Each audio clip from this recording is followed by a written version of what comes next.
بسم اللہ الرحمن الرحیم اللہم صلی علی سیدنا محمد وبارک وسلم۔ اس وقت 90% بیماریاں جو جنات کے حوالے سے لوگ اکثر یہ بات کرتے ہیں کہ سن باہر دیا چیزاں آ گئی نے، ساڑا مسئلہ بن گیا، جن پہ گئے نے، اور اس کی کئی وجوہات ہیں۔ بعض لوگ بے اولادی کی وجہ سے مختلف غلط جگہوں پہ چلے جاتے ہیں، شیطان ان کو پھر ورگلاتا ہے اور وہاں پہ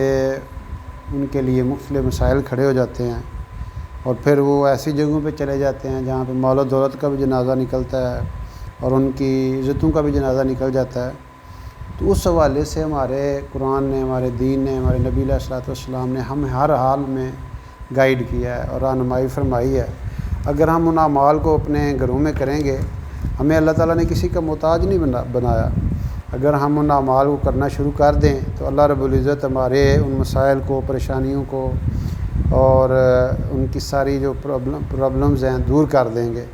تو اس میں سب سے پہلے جو اعمال کرنے ہیں، جو انشاءاللہ ان کی برکت سے، ان آیات کی برکت سے اللہ تعالیٰ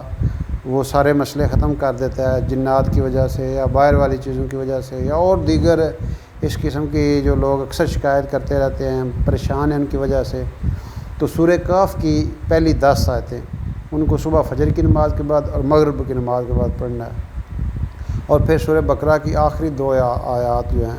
آمن رسول سے شروع ہو کے آخر تک، یہ 2 آیات ان کا اہتمام کرنا ہے۔ اور اگلی چیز ہے اعوذ بکلمات اللہ التامات من شر ما خلق، 3 دفعہ اس کو صبح پڑھنا ہے، اور بسم اللہ الذی لا یضر مع اسمہ شیء فی الارض ولا فی السماء وہو السمیع العلیم، اس کو 3 دفعہ پڑھنا ہے، اور لا الہ الا اللہ وحدہ لا شریک لہ الملک ولہ الحمد وہو علی کل شیء قدیر، یہ جو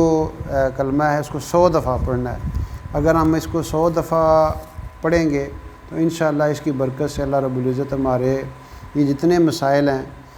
جن کی وجہ سے لوگ بہت پریشان ہیں، بیچارے ان کی نیندیں حرام ہو چکی ہیں، اس کی برکت سے، ان آیات کی برکت سے اللہ رب العزت ان کی اس پریشانی کو دور فرمائیں گے۔